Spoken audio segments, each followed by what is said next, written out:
Hello, and let's get started here. So, it's a regular school day, and it's the winter term. And Bud is coming home from his first day in the FORTRAN class. FORTRAN programming, computer programming.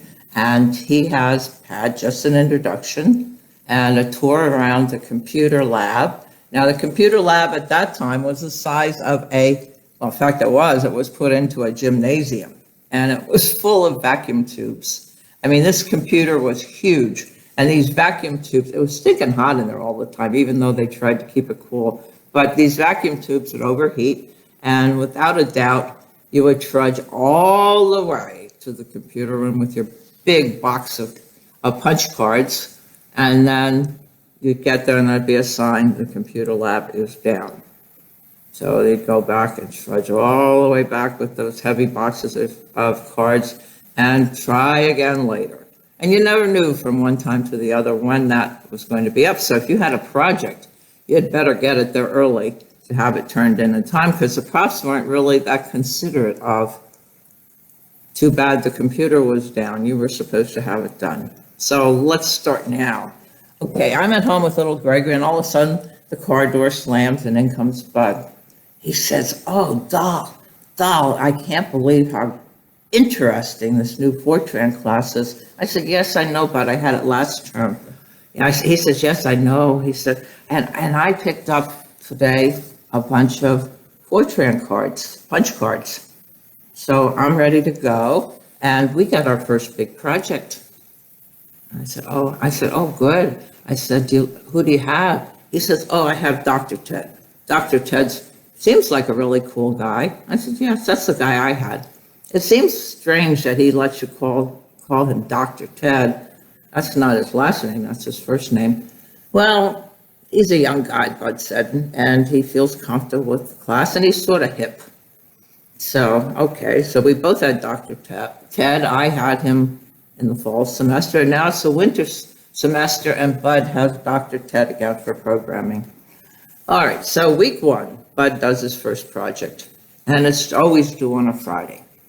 And he brings it home and puts the printout on the kitchen table. Everything went on the kitchen table in our tiny place.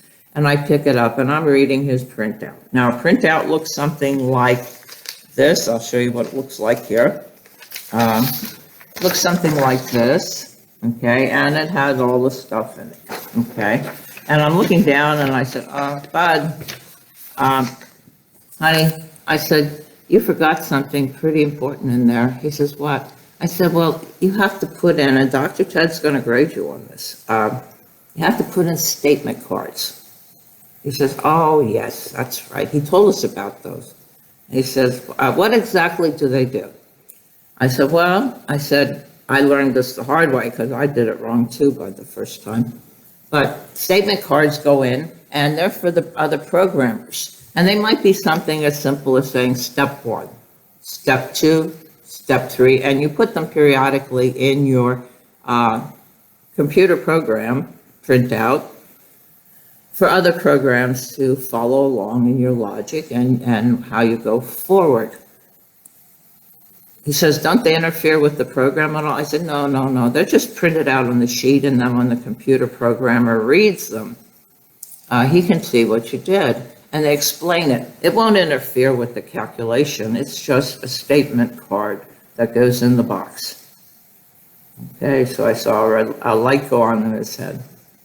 Okay, he's got that devilish look in his smile. So his first program went in, and he made it in time. The computer lab was on time. And he comes home, and he gives me the printout of the one he handed in. And I'm looking down, and I'm thinking, "Wow, this is really good, Bud. You did a good job." And I go down there, and right in the middle, wasn't the one he handed in, but right in the middle was a message to me. And it says, "I sure do love my doll."